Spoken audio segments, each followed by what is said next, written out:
Summer is a great time to get out and explore Louisville. There's so much to see, do, and eat. Join us as we visit some of the city's more well-known landmarks and take a trek out to some you might not yet know. All on this episode of the 502 Report.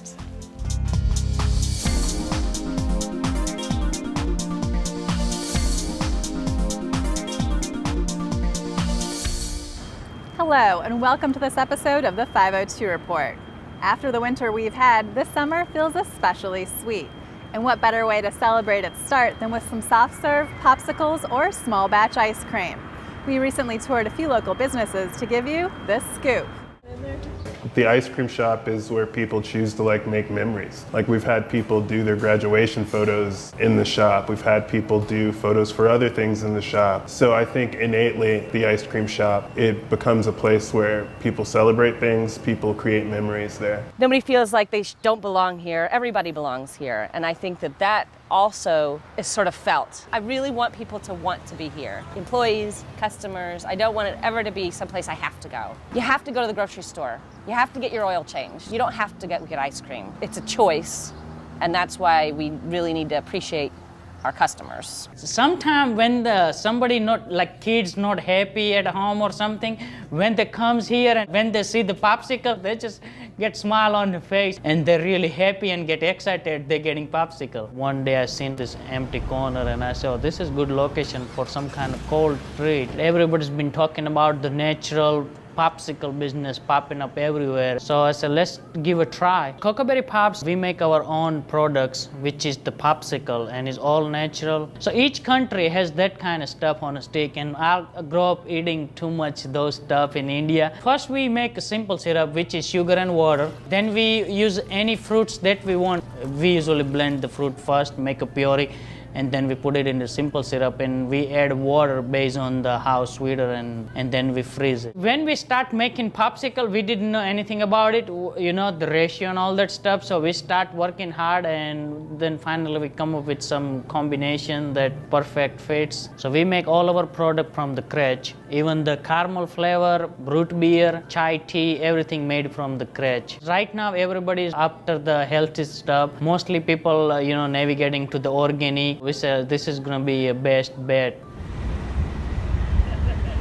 I've always kind of made ice cream as a hobby. I made it briefly in high school and then I started making it again as an adult. Other friends started asking for it. A friend asked me to cater his wedding, and then that wedding kind of snowballed into another wedding, and we decided to kind of form it into a business and figure out what we could do with it. We're a small batch ice cream shop. We make 1.5 gallons of ice cream at a time. Once you know how to make ice cream well, then you can kind of do whatever you want with it. The general process is we have an ice cream base that our farm delivers to us. We use local dairy out of Russellville, Kentucky, and churn it through what's called a batch freezer. It's just a big ice cream machine. We make all of our baked goods. We do ice cream sandwiches. We have brownies. We do giant frosted animal crackers that the sprinkles are constantly changing.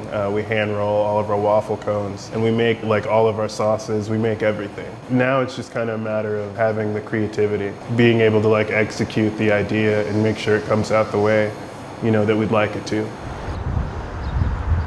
At Dairy Castle, we get all types of people, all walks of life, all ages, just the range is vast, and that's one thing we also really love about Dairy Castle. I worked as a bartender for years, and you're used to regulars at a bar. When I came here, I just didn't know that there were ice cream regulars, and there are. And we like to have the best walk-up experience in Louisville. So it's all soft-serve ice cream and all just delicious, fun treats. Chili dogs, pulled pork sandwiches, bratwursts, cones, cups of ice cream, milkshakes. What we really love is people that come up and say, I was here with my grandmother when I was a little kid, and now I'm bringing my kid.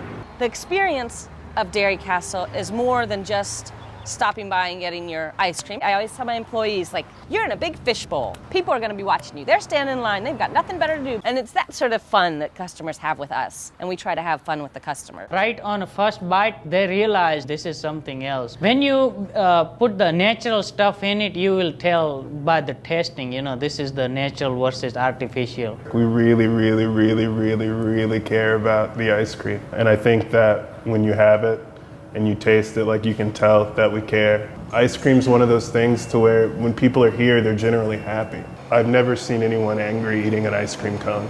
I mean, it's kind of cool to be like an ice cream guy. Whether it's by foot, bike, or even hot air balloon, there are many different ways to have fun and explore the city. Louisville Historic Tours offers guided walking tours and private tours of Old Louisville, which is known as America's grandest Victorian neighborhood. So we've got 90 minutes. We don't have enough time to see all 45 square blocks, but we're going to see about 12. Before we get started, we've got 10, 12 distinct styles that fall under this Victorian umbrella. We have all these wonderful representations of distinct Victorian styles: Renaissance Revival, Richardsonian, Romanesque, Beaux-Arts, Italianate, Neo-Colonial, Victorian Gothic and such. The only place the city had land that could accommodate something that size back then was out here in the southern extensions. Yeah, let's cross over here. They found gracious living and beautiful mansions. Louisville became known as a city of beautiful houses. The money that generated the wealth to build these houses, the three things Kentucky was and still is known for: drinking, smoking, gambling. We are a full-service hot air balloon company located here in Louisville, Kentucky, and we offer a variety of services. First of which would be hot air balloon rides in and around Louisville. Wave, you guys! And we also travel all over the country advertising for corporate clients. From the time that we arrive where we're going to launch to the time we're actually in the air, it's a 15-20 minute process. It involves laying the basket over, inflating the balloon full of cold air with a giant gas-powered fan, and then once the balloon's full enough, we actually put the heat in and it'll stand up straight. Nobody has a preference if they're coming in from out of town or if they're local here and they just want to go for a balloon flight. We fly in eastern Jefferson County. It's a very small minority of the population that ever get the opportunity to ride in a balloon. Hot air ballooning is an extremely novel experience, and it's best put as a bucket list experience. And so most frequently people will call us to get that once in a lifetime opportunity to ride in a balloon. And it's unlike anything anybody's ever done before. The best way to see a place and to experience a place is on two wheels. We started Louisville Bicycle Tours. It's been about 2 full years. We have 2 main tours that we offer for our guests. So our City Highlights tour is probably our most popular. We cross over this pedestrian bridge. Another tour we offer is the Waterfront Tour, and that's more of an evening tour, and that actually takes in the waterfronts of Louisville. We also do private custom tours. So on occasion we'll get folks that want to come to town and maybe do a 40 or 50 or 60 or even close to a 100-mile ride. And we're oftentimes able to accommodate that. Kentucky Shakespeare has been performing Shakespeare classics since 1960, and it's still going strong in Old Louisville's Central Park. I to the world am like a drop of water that in the ocean seeks another drop. This is not something that's meant to be on a pedestal or in a museum. That'll be a very physical kind of running around thing. So we believe the words and the themes in Shakespeare are universal, and they belong to all of us. Your worship's wife, my mistress at the Phoenix. These plays are 400 years old, but it's our job to make sure that they resonate today, and the themes in these plays are things that we still deal with today. Shakespeare's taken over this space, so it's our costume shop space and some rehearsal space. Actors have to trust me. I mean, I see them in their underwear. I know what sizes they wear. I make them be people that they would never normally be. This is the Duke. This is Glendower. We work together really closely. We try as much as possible to accommodate each other's needs. The muse, and I just want to make sure that it's female. We build a good majority in like 3 weeks. It lasts for years and years in our stock, and we can reuse it again when we need it. We have t-shirts, we have fabrics, we have shoes, we have sandals, we have all these things we try to reuse every year. We are an incredibly diverse group. First day with rehearsal yesterday was like first day of camp. There's lots of squealing and hugging and what's going on, and what shows are you doing, and where are you going, and what am I wearing?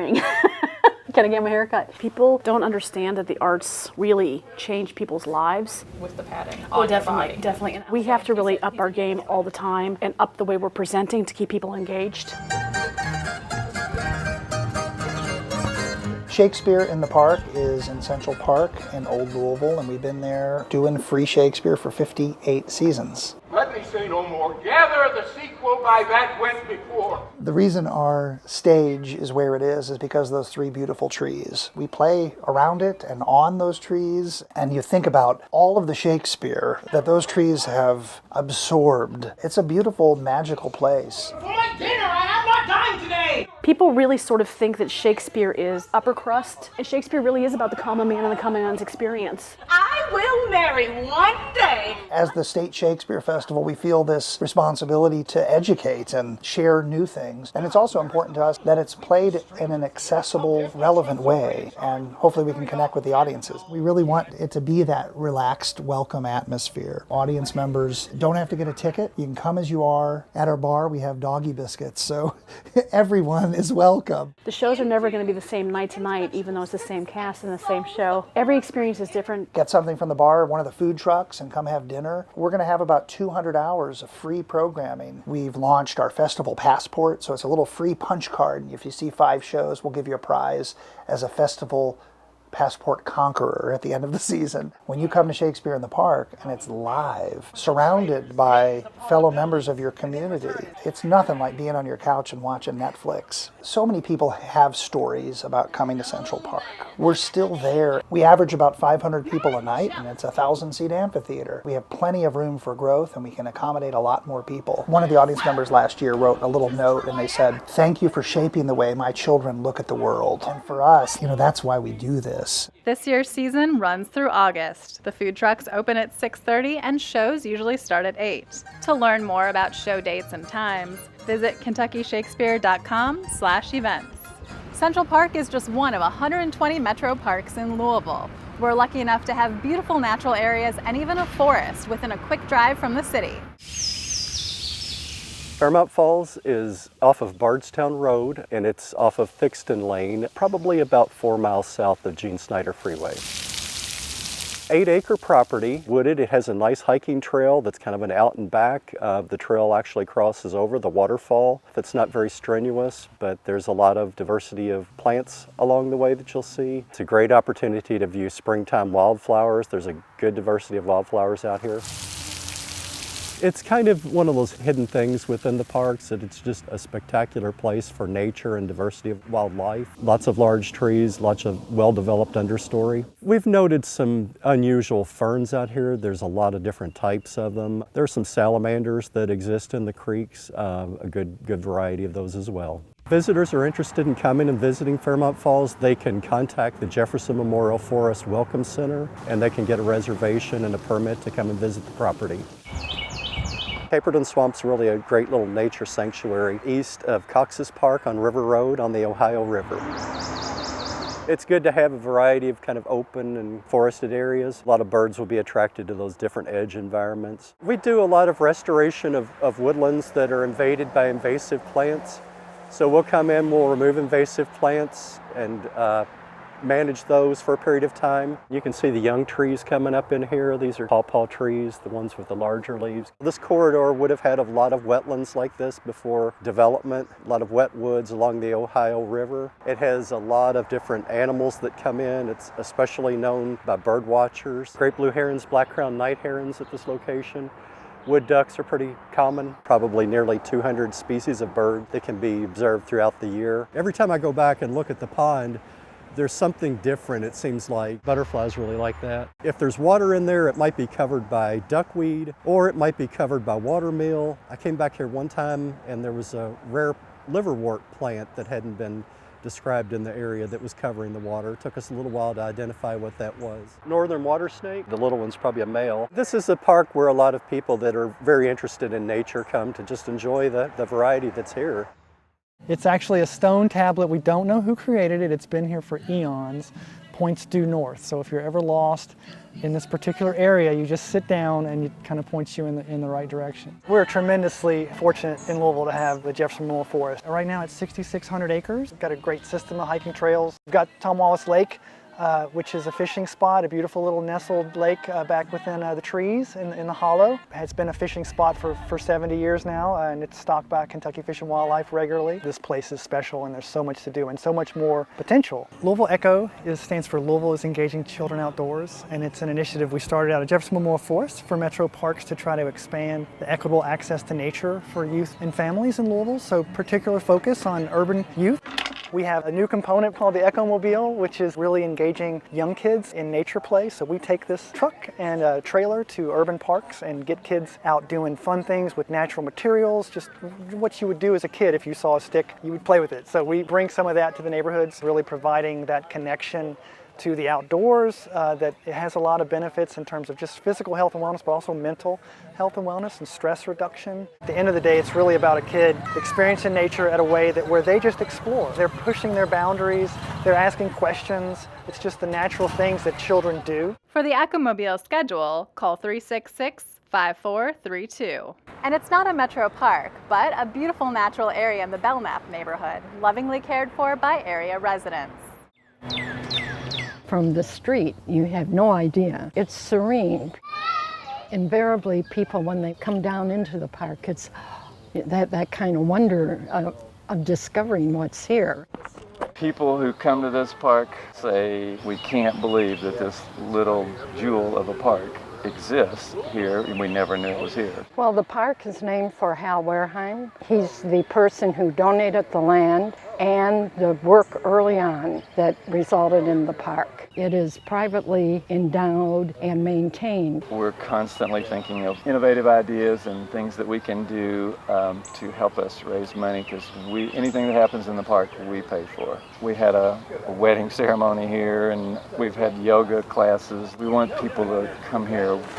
We put in the hours and the thoughts that we do, and we want people to take advantage of everything that we present here. As a maintenance committee, we have a lot of work to do. This is only 3/4 of an acre, but there's a lot of vegetation and there's a lot of plantings, and we think it's turned out really well. There's a tree there that was knocked down by another tree, and so we as a board decided we wanted to make something artistic out of that, and so now we have 4 carved statues. So out of destruction comes art, and that's something that we embrace as well. This is a neighborhood park in general, although people come from all over. It is a place to come and you can think about nature and life. I look at it as our gift back to the neighborhood. I like the sense of community that I get from being here. I know so many more people than I did before this park was created, and I enjoy that feeling. Overall, the best feeling I get is when I see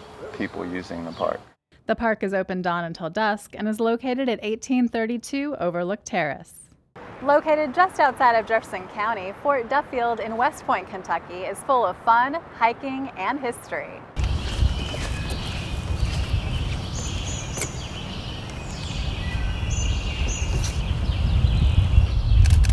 Fort Duffield is historic because the little town you see behind me of West Point was General Sherman's main base for supplies for the whole Western Front. And also this fort was built to protect the city of Louisville from any attacks from the south. At the time that Fort Knox took it over, this was too close to the town to bring tanks and artillery up here, so they pretty much let the forest reclaim it. And that's probably what really preserved it. And about 1979, through the volunteer workers, they turned it into a park. And due to its terrain and location, it's just a great place for people to come and hike, and mountain bikers and picnickers and so forth. Fort Duffield does have approximately 10 miles of bike trails. There are 3 different levels, actually. People can come up here, bring their pets. I mean, it's great, it's quiet. Well, this is a great place to bring a family. We do not charge to use the park. It's just a great place to picnic and hike and just spend a nice quiet day. Fort Duffield is located at 16706 Abbott's Beach Road in West Point. Sunny Acres is a working farm that offers city folks an up-close opportunity to experience a different kind of lifestyle, including goat yoga.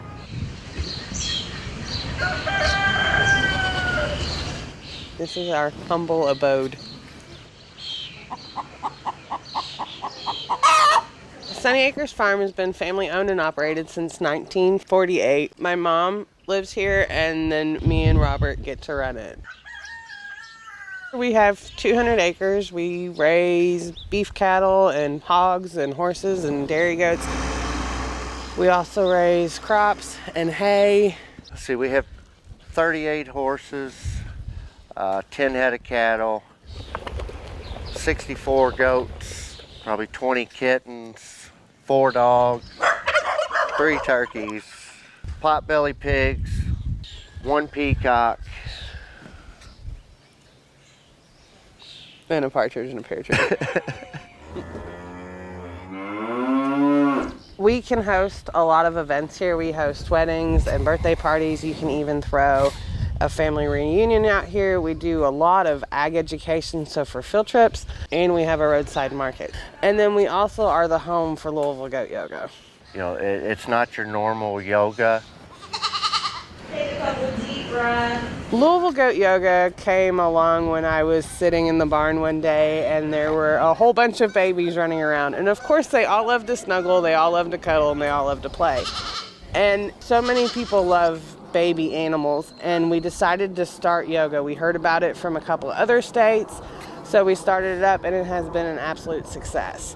Exhale, twisting to your right side. Mostly during the yoga session, all you hear is giggles and laughing, and they do some yoga poses, but most of the time they're just playing with the goats. It's highly interrupted yoga.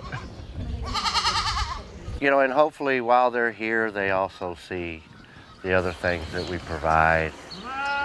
We started teaching ag education out here about 11 years ago. We host about 7,000 kids in the fall. When they come out in the fall, they get to do a corn maze, and they get to pick a pumpkin and ride a horse and a hayride. And then they also get to see all the other livestock we have here, and we pet and educate about them.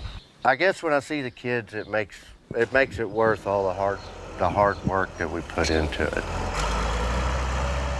On Sunny Acres Farm, we feel that it's really important to further the future of agriculture. Louisville is such an urban city that a lot of people have forgotten where their food's raised or how it used to work back in the old days when farming was a very reliable source of income. It gives them a connection as to exactly where their food is coming from. Sunny Acres Farm is home. It's where you can come to, and when you're here, you're treated like family. Email contact@sunnyacresfarmky.com or call Samantha at 643-6584 for more information. And if your interest in animals is a little more exotic, you might want to check out Henry's Ark for a unique experience.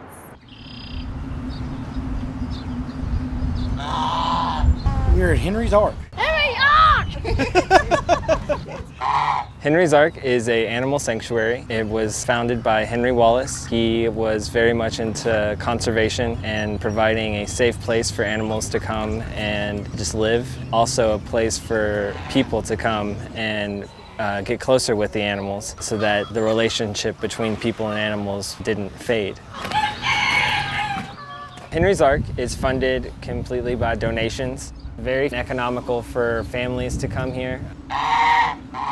You just kind of walk down the lane and get to see all the animals at your own pace. The type of animals that you will see at Henry's Ark are a variety. We have bison, alpacas, water buffalo, Highlanders, which are a Scottish breed of cattle, zebus, which are an Asian breed of cattle, Sika deer, which are also from Asia, pigs, goats, sheep, chickens, turkeys, geese, swans, emus. It's definitely something you won't see every day. You can be 90 years old or 2 years old. You can definitely come here and enjoy it. Henry's Ark is open Tuesday to Sunday, 10 a.m. to 3:30 p.m. If all that exploring leaves you tired and hungry, you can get refueled at one of Louisville's old-time diners. I was putting in applications, and we have a sign on the door that says step up. I stepped into the door, fell almost into the floor. A good run from barrier number 1. We got an application. 2 weeks later, they hired me. I've been here ever since. Are you going to eat here, baby, or take it with you? Okay. I love my job. You have a good time in here. It's a lot of fun. You meet a lot of different people from all over the place. We're passing through on our vacation, and we wanted to have some of the Derby history and see some of that. It's refreshing to me because you don't know what you're going to come into. Each day you might have the same thing on your menu, but you don't know what's going to happen that day. We're working on our 100 years. It's been back since 1922. What you want, baby? The area where we're at. You go to Churchill, you come here. It's like a place that you have to hit before you leave Louisville. Especially at Derby time, you never know who you'll see in here. Half a tomato on this one. I eat here about 7 days a week. It's about the only place in Louisville you can get good home country cooking. Sometimes I stay for breakfast and lunch. Right now I'm here for breakfast, and then today's roast beef and gravy day, which is Wednesday, and I'll be eating that. If something goes wrong, I take it personal. I've been here for 18 years. I don't own the place, but I make sure it runs like if I did own the place. If you don't hit here, then you ain't complete when you come in Louisville. That's just the way it is. It's been open since 1967, and then they closed their doors 2.5 years ago. And it's been closed until we reopened it 6 months ago. Not much change. It looks the same. I usually come down here about 4 times a week. You get breakfast all day long. And the reason I come here, the personnel are great, the food is great, the service is nice, and the people that come here are nice. Do you want more coffee? It's nice that we have something open that is part of the community. It's been here. People that come in here have been coming here since they were little kids. They've come with their grandparents. People that wouldn't necessarily be sitting in here talking to each other are, that's really nice. Thanks for joining us on this episode of the 502 Report. We hope you enjoyed getting out and exploring Louisville this summer. Until next time, take care.